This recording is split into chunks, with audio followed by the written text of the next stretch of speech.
ಅಂತೂ ಇಂತೂ Chennai super Kings 180+ target ಅನ್ನ ಸಕ್ಸಸ್ಫುಲ್ ಆಗಿ ಚೇಸ್ ಮಾಡಿದ್ರು. ನಮಸ್ಕಾರ ಎಲ್ಲರಿಗೂ ಸಹ, ಜನಾರ್ದನ್ ಸರ್ ಮಾತಾಡ್ತಾ ಇರೋದು. ಕುಶಲ ಕ್ಷೇಮ ಸೌಖ್ಯ. Welcome back to Ganesh Karanth cricket talks YouTube channel. CSK ನೀವು ಆಕ್ಷನ್ ಅಲ್ಲಿ ಯಾವ ಪ್ಲೇಯರ್ಸ್ ಅನ್ನ ಬೈ ಮಾಡಿದ್ರಿ ಅವರೆಲ್ಲರೂ ಸಹ ಫ್ಲಾಪ್ ಈ ಸೀಸನ್ ಅಲ್ಲಿ. ತ್ರಿಪಾಠಿ, ಹೂಡಾ ಅಂಥವ್ರನ್ನೆಲ್ಲ ಒಂದು ಆಕ್ಷನ್ ಅಲ್ಲಿ ಬೈ ಮಾಡಿದ್ರು. ಅವರೆಲ್ಲರೂ ಸಹ ಬಿಗ್ಗೆಸ್ಟ್ ಫೇಲ್ಯೂರ್ ಅವರ ಪಾಲಿಗೆ ಈ ಒಂದು IPL ಸೀಸನಲ್ಲಿ. ಯಾರನ್ನ ರಿಪ್ಲೇಸ್ಮೆಂಟ್ ಪ್ಲೇಯರ್ಸ್ ಆಗಿ ತಗೊಂಡ್ರಲ್ಲ ಅವರೆಲ್ಲರೂ ಕೂಡ ಮ್ಯಾಚ್ ವಿನ್ನರ್ ಆಗಿ ಟರ್ನ್ ಆಗ್ತಾ ಇದ್ದಾರೆ. ಆಯುಷ್ ಮಾತ್ರೆ ಆಗಿರ್ಬೋದು, ಬ್ರೆವಿಸ್ ಆಗಿರ್ಬೋದು, ಉರ್ವಿಲ್ ಪಟೇಲ್ ಆಗಿರ್ಬೋದು. ಸೊ ಇವಾಗ ತುಂಬ ಲೇಟಾಗಿ ರಿಯಲೈಸ್ ಆಯಿತು ಅಂತ ಕಾಣ್ತದೆ CSKಗೆ ಯಾವ ತರಹದ ಆಟಗಾರರನ್ನು ನಾವು ಬೈ ಮಾಡಬೇಕು ಆಕ್ಷನಲ್ಲಿ. ಗೇಮ್ ತುಂಬ ಫಾರ್ವರ್ಡ್ ಆಗಿದೆ, ನಮ್ಮ ಥಿಂಕಿಂಗ್ ಅಷ್ಟೇ ಫಾರ್ವರ್ಡ್ ಬೇಕು. ನಾವು ಇನ್ನೂ ಸಹ ಹಿಂದೆ ಒಂದು ತುಂಬ ಹಳೇ ಥಿಂಕಿಂಗಲ್ಲೇ ಇದ್ದರೆ ವರ್ಕ್ ಔಟ್ ಆಗೋದಿಲ್ಲ ಅಂತ ತುಂಬ ಲೇಟಾಗಿ ರಿಯಲೈಸ್ ಆಯಿತು. ಯಾಕಂತಂದರೆ ಯಾರನ್ನ ರಿಪ್ಲೇಸ್ಮೆಂಟ್ ಪ್ಲೇಯರ್ಸ್ ಆಗಿ ತಗೊಂಡ್ರು ಅವರೆಲ್ಲರೂ ಕೂಡ ಸೂಪರಾಗಿ ಪರ್ಫಾರ್ಮ್ ಮಾಡಿದರು CSKಗೆ. ಇವತ್ತು ಆದದ್ದು ಸಹ ಹಾಗೆ ಚೇಸಿಂಗಲ್ಲಿ ಅಂಥವರ ಪಾತ್ರ ಸಿಕ್ಕಾಪಟ್ಟೆ ಇತ್ತು. ಒಂದು ಮಾತಾಡ್ತಾ ಹೋಗ್ತಾನೆ, KKR ಅಂದರೆ unofficially out of the tournament. Mathematically ಆಗ್ತದೆ, ಅವರು ಹೀಗೆ ಮಾಡಿ ಹಾಗೆ ಮಾಡಿ ಹೀಗೆ ಅವರು ವಿನ್ನಾಗಿ ಇವ್ರು ಸೋತು ಎಲ್ಲ ಗೊತ್ತುಂಟಲ್ಲ. ನಮ್ಮ ಯೂಶ್ವಲಿ RCB ಇದಕ್ಕೆ ಭಾರಿ ಫೇಮಸ್ ಆಗಿತ್ತು, ಕ್ಯಾಲ್ಕುಲೇಟರ್ ಇಟ್ಕೊಂಡೇ ಕೂತ್ಕೊಳ್ತಿದ್ದಾಗಿತ್ತು ಅಂತ. ಈಗ ಆ ಸ್ಥಿತಿಗೆ KKRಗೆ ಬಂದಿದೆ. ಕಳೆದ ವರ್ಷದ ಚಾಂಪಿಯನ್ ತಂಡ ಈ ವರ್ಷ ಕ್ಯಾಲ್ಕುಲೇಟರ್ ಇಟ್ಕೊಂಡು ಕೂತ್ಕೊಳ್ಳುವಂತಹ ಪರಿಸ್ಥಿತಿ ಎದುರಾಗಿದೆ. ಇವತ್ತು ನಡೆದಂತಹ ಮ್ಯಾಚ್, ಕೋಲ್ಕತ್ತಾದಲ್ಲಿ ನಡೆದಂತಹ ಮ್ಯಾಚ್ KKR ವರ್ಸಸ್ CSK ಪಂದ್ಯವನ್ನು CSK ಗೆದ್ದಿದೆ, 2 ವಿಕೆಟ್ಗಳಿಂದ ಗೆದ್ದಿದೆ. And KKR tough luck, but ಹೇಳೋದು ನಿಮ್ಮ ಫೀಲ್ಡಿಂಗ್ ಚೆನ್ನಾಗಿದ್ದಿದ್ರೆ ಪಕ್ಕ ವಿನ್ ಆಗ್ತಿದ್ರು. ಯಾಕಂದರೆ ಫಸ್ಟ್ ಬ್ಯಾಟಿಂಗ್ ಮಾಡಿದಂತಹ KKR 179 ರನ್ ಹೊಡಿತು. ಕ್ರೆಡಿಟ್ಗೋಷ್ಟು ಒಂದು ಸ್ವಲ್ಪ ರಹಾನೆ ಮತ್ತು ಕೊನೆಯ ಮೊಮೆಂಟಲ್ಲಿ ಬಂದು ಡಮ್ ಅಂತ ಬೊಟ್ಟಿದಂತಹ ಆ್ಯಂಡ್ರೆ ರಸೆಲ್ ಅವರು. ಓಪನರ್ಸ್ ಮತ್ತೆ ಪುನಃ ಕ್ಲಿಕ್ ಆಗಲಿಲ್ಲ, ಅಂದರೆ ಆ ಥರದ ಒಂದು ಓಪನಿಂಗ್ ಆಟ ಬರಲಿಲ್ಲ ಅವ್ರದ್ದು. ಐ ಥಿಂಕ್ KKR ಮಾತ್ರ ಅಂತ ಅಂದ್ಕೊಳ್ತೇನೆ ಈ ಸೀಸನಲ್ಲಿ ಫಸ್ಟ್ ವಿಕೆಟಿಗೆ ಒಂದು ಇನ್ನಿಂಗ್ಸಲ್ಲಿ ಸಹ 50+ ಪಾರ್ಟ್ನರ್ಶಿಪ್ ಬರಲಿಲ್ಲ.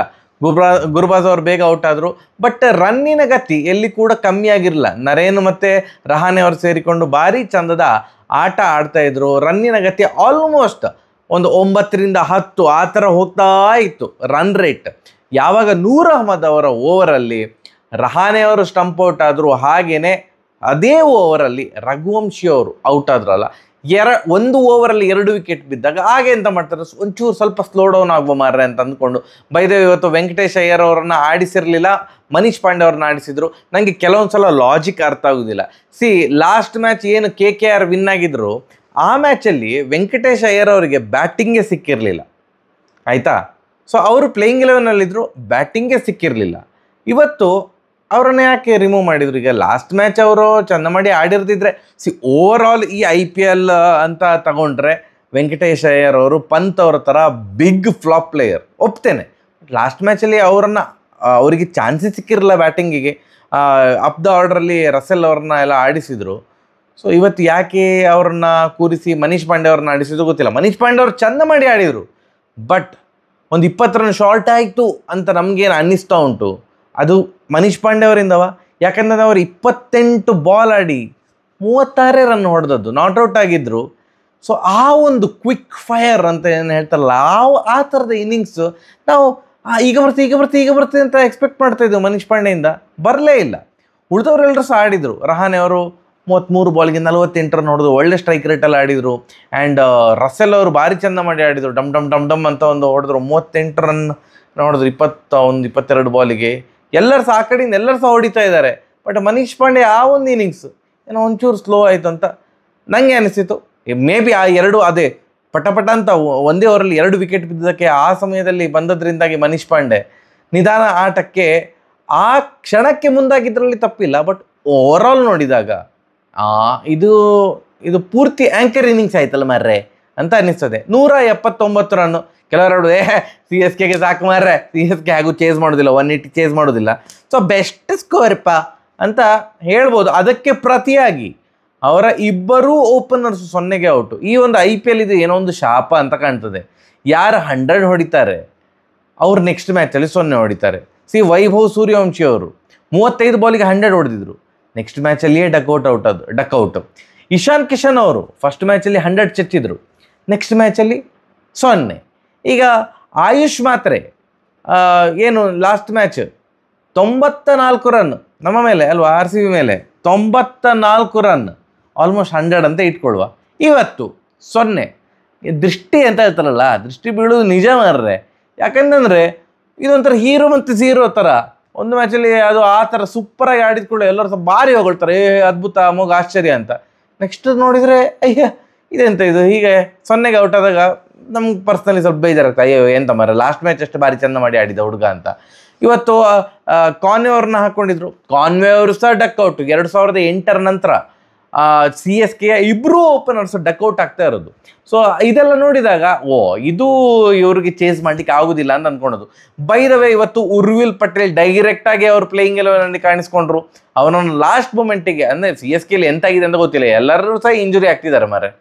ಎಲ್ಲ ಟೀಮಲ್ಲಿ ಒಬ್ಬರು ಇಬ್ಬರು ಇಂಜುರಿ ಆದರೆ ಇವ್ರದ್ದು 3-4-5-6 ಜನ ಇಂಜುರಿ ಆಗ್ತಾನೆ ಇದ್ದಾರೆ. ಬೇರೆ ಬೇರೆ ಪ್ಲೇಯರ್ಸನ್ನು ರಿಪ್ಲೇಸ್ಮೆಂಟ್ ಆಗಿ ತಗೊಳ್ತಾ ಇದ್ದಾರೆ. ಉರ್ವಿಲ್ ಪಟೇಲ್ ಗುಜರಾತಿಗೆ ಆಡೋದು ಅಂತ ಅಂದ್ಕೊಳ್ತೇನೆ. ತ್ರಿಪುರದ against fastest T20 100 Syed Mushtaq Ali ಟ್ರೋಫಿಯಲ್ಲಿ ಉರ್ವಿಲ್ ಪಟೇಲ್ ಅವರು ಹೊಡೆದ್ರು. ಕೇವಲ 28 ಬಾಲ್ಗೆ ತ್ರಿಪುರ ಎದುರು 100 ಹೊಡೆದ್ರು, ಫಾಸ್ಟೆಸ್ಟ್ T20 100.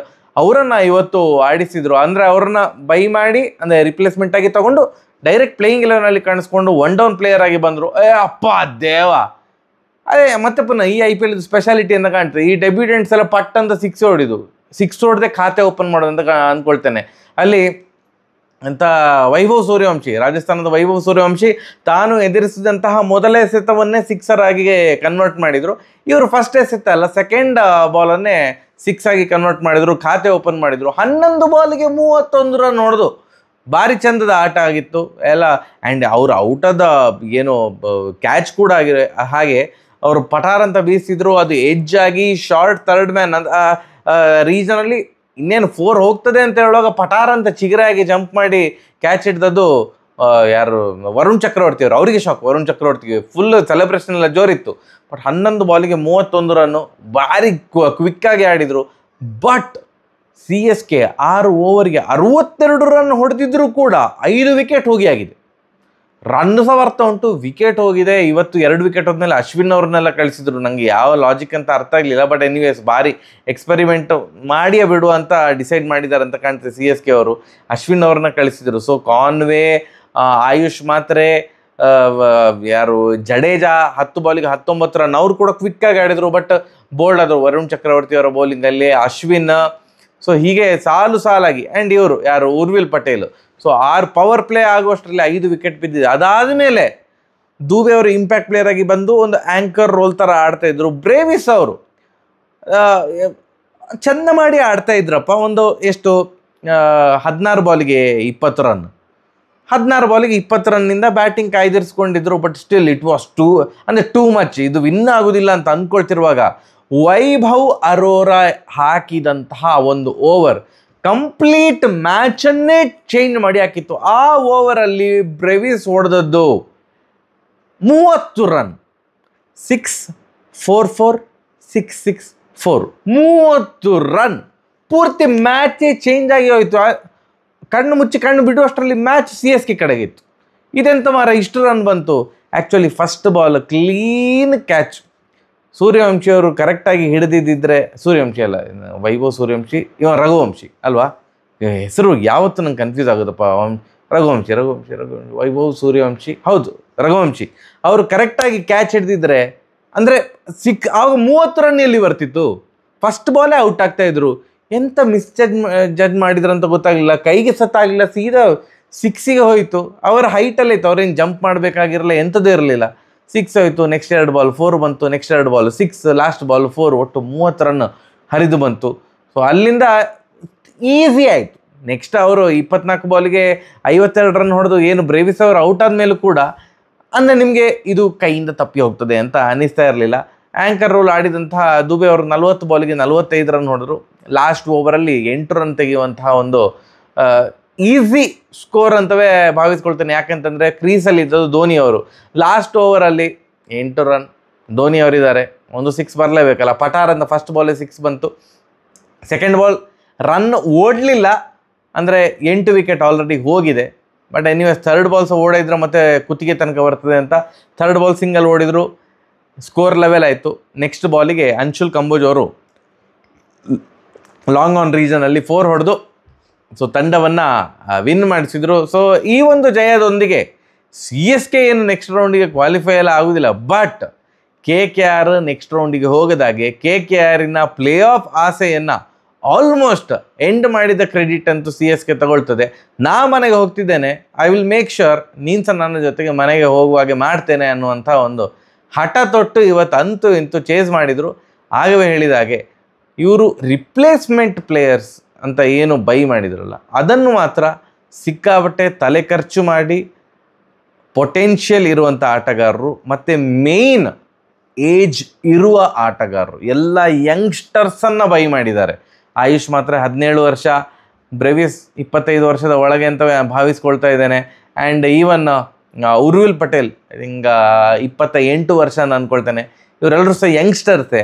ಸೊ ಯಂಗ್ಸ್ಟರ್ಸನ್ನು ಬೈ ಮಾಡಿದ್ದಾರೆ ಸೋ ದ್ಯಾಟ್ ಫ್ಯೂಚರಿಸ್ಟಿಕ್ ವ್ಯೂವಿಂದ ನೋಡಿದಾಗ ಇವ್ರನ್ನೆಲ್ಲ ಮುಂದೆ ರಿಟೈನ್ ಮಾಡೋದು ಆ ಥರ ಏನಾದ್ರು ಒಂದು ನಿರ್ಣಯಕ್ಕೆ CSK ಬರ್ಬೋದು ಅಂತ ಅಂದ್ಕೊಳ್ತಾ ಇದ್ದೇನೆ. ಬ್ರೋ, ಇನ್ನೊಂದು ವಿಷಯ ನೀವು ಹೇಳ್ತಾ ಇಲ್ಲ. ಹೌದು, ರೋಹಿತ್ ಶರ್ಮಾ ಅವರು ಟೆಸ್ಟ್ ಕ್ರಿಕೆಟಿಂದ ನಿವೃತ್ತಿ ಘೋಷಿಸಿದ್ದಾರೆ. ಶಾಕಿಂಗ್ ಅಂದರೆ ಇವತ್ತು ಯಾಕೆ ಅನೌನ್ಸ್ ಮಾಡಿದರು ಅಂತ ನನಗೆ ಅರ್ಥ ಆಗಿಲ್ಲ. ಇವತ್ತು ಎಲ್ಲರೂ ಸಹ ಯುದ್ಧದ ಒಂದು ಬಗ್ಗೆ ಮಾತಾಡ್ತಾ ಇರುವಾಗ ಇವರ ಪಾಪ ರಿಟೈರ್ಮೆಂಟ್ ಘೋಷಣೆ ಮಾಡಿದರೂ ಕೂಡ ಅದು ಸುಮ್ಮನೆ ಘೋಷಣೆ ಮಾಡಿದ್ರಂತ ಮಾರ್ರೆ ಅಂತ ಹಾಗೆ ಒಂದು ಸುದ್ದಿ ಹೋಯಿತು. ಇಲ್ಲದ್ರೆ ಓಕೆ, ಎಲ್ಲರೂ ಸಹ ಒಂದು ಫೇರ್ವೆಲ್ ಅದು ಇದಂತ ಎಕ್ಸ್ಪೆಕ್ಟ್ ಮಾಡ್ತಾ ಇರ್ತಾರೆ. ಇವರು ಎಕ್ಸ್ಪೆಕ್ಟ್ ಮಾಡಲಿಲ್ಲ, ಅನೌನ್ಸ್ ಮಾಡಿದರು. ಬಟ್ ಅವರು ಅನೌನ್ಸ್ ಮಾಡಿ ಸಹ ಕೂಡ ಅದೊಂಥರ ಅನ್ನೋಟಿಸ್ ಥರ ಆಗಿ ಹೋಯ್ತು ಅನ್ನೋದು ನನಗೆ ಯಾಕೋ ಸ್ವಲ್ಪ ಬೇಸರ ತರಿಸಿತು. ಇನ್ನೊಂದು ದಿನ ಕರೆಕ್ಟಾಗಿ ಘಳಿಗೆ ನೋಡಿ ಅನೌನ್ಸ್ ಮಾಡ್ಬೋದಿತ್ತು ಅಂತ ಅಂದ್ಕೊಳ್ತೇನೆ. ಯಾವುದೇ ಒಂದು ಏನು ಮುಂಚಿತವಾಗಿ ಯಾರಿಗೆ ಸಹ ಗೊತ್ತಾಗಲಿಲ್ಲ, ಪಟಾರ್ ಅಂತ ಸ್ಟೋರಿ ನೋಡಿದರೆ ರೋಹಿತ್ ಶರ್ಮಾ ಅವ್ರದ್ದು ನಾನು ಟೆಸ್ಟ್ ಕ್ರಿಕೆಟಿಂದ ನಿವೃತ್ತಿ ಘೋಷಣೆ ಮಾಡಿದ್ದೇನೆ, ಇನ್ನು ಮೇಲೆ ನಾನು ಬರೀ ODI ಕ್ರಿಕೆಟಲ್ಲಿ ಮಾತ್ರ ಕಂಟಿನ್ಯೂ ಆಗ್ತೇನೆ ಅನ್ನುವಂಥ ಒಂದು ಹೇಳಿಕೆಯನ್ನು ಅವರ ಇನ್ಸ್ಟಾಗ್ರಾಮ್ ಸ್ಟೋರಿಯಲ್ಲಿ ಹೇಳಿದ್ದಾರೆ. We respect his decision. ಒಂದು ವಯಸ್ಸಾಗ್ತಾ ಇತ್ತು, ಫಿಟ್ನೆಸ್ ಇಶ್ಯೂ ಇತ್ತು. ಆ್ಯಂಡ್ ಟೆಸ್ಟ್ ಕ್ರಿಕೆಟ್ ಅಂತ ಬಂದಾಗ ಇತ್ತೀಚೆಗೆ ತುಂಬ ಮೀಡಿಯಾಕರ್ ಕ್ರಿಕೆಟ್ ಅವರ ಕಡೆಯಿಂದ ಬರ್ತಾ ಇತ್ತು. ಸೊ ಆ್ಯಂಡ್ ಅವರ ಕ್ಯಾಪ್ಟನ್ಸಿ ಕೂಡ ತೂಗುಗತ್ತಿಯಲ್ಲಿ ಇತ್ತು. ಹೋಮ್ ಸೀರೀಸಲ್ಲಿ ನ್ಯೂಜಿಲೆಂಡ್ ಮೇಲೆ ಸೋತದ್ದು, ಅದು ಇದು ಭಾರಿ ಟೀಕಾ ಪ್ರಹಾರಗಳು ಬಂದದ್ರಿಂದಾಗಿ ಅವರ ಒಂದು ಏನು ನಾಯಕತ್ವ ತೂಗುಗತ್ತಿಯಲ್ಲಿ ನೇತಾಡ್ತಿದ್ದದ್ರಿಂದಾಗಿ ಈ ಒಂದು ನಿರ್ಣಯಕ್ಕೆ ಬಂದಿದ್ದಾರೆ ಅಂತ ನಾನು ಭಾವಿಸ್ಕೊಳ್ತಾ ಇದ್ದೇನೆ. ಅವರು ODI ಕ್ರಿಕೆಟಲ್ಲಿ ಅವರ ಏನು ಆ ಒಂದು ಪ್ರಚಂಡ ಫಾರ್ಮ್ ಏನಿದೆ ಅದು ಮುಂದುವರಿಸಲಿ. 2027ಕ್ಕೆ ನಮಗೆ ಅವರು ODI ವರ್ಲ್ಡ್ ಕಪ್ ಅವರ ನೇತೃತ್ವದಲ್ಲಿ ನಾಯಕತ್ವದಲ್ಲಿ ಭಾರತ ಜಯಿಸಲಿ ಅಂತ ನಾವು ಈ ಮೂಲಕ ಕೇಳಿಕೊಳ್ತಾ ಇದ್ದೇನೆ. ಆ್ಯಂಡ್ ಪಡಿಕಲ್ ಬಗ್ಗೆ ಮಾತಾಡಿ. ಪಡಿಕಲ್ ಬಗ್ಗೆ RCB ಮ್ಯಾಚ್ ಪ್ರಿವ್ಯೂ ಉಂಟಲ್ಲ, ಆವಾಗ ನಾವು ಪಡಿಕಲ್ ಬಗ್ಗೆ ಮಾತಾಡ್ತೇವೆ. ಎಲ್ಲವನ್ನು ಸಹ ಇದರಲ್ಲೇ ಮಾತಾಡಿದರೆ ಎಲ್ಲ ಸಹ ಇದರಲ್ಲೇ ಮಾತಾಡ್ತಾ ಇರಬೇಕಾಗ್ತದೆ ಅಷ್ಟೇ. ಸೊ ಅದು ಪ್ರಿವ್ಯೂ ಅಲ್ಲಿ ಮಾತಾಡುವ. ಸರಿಯಾಗಿ ಬರುವ. ನಮಸ್ಕಾರ.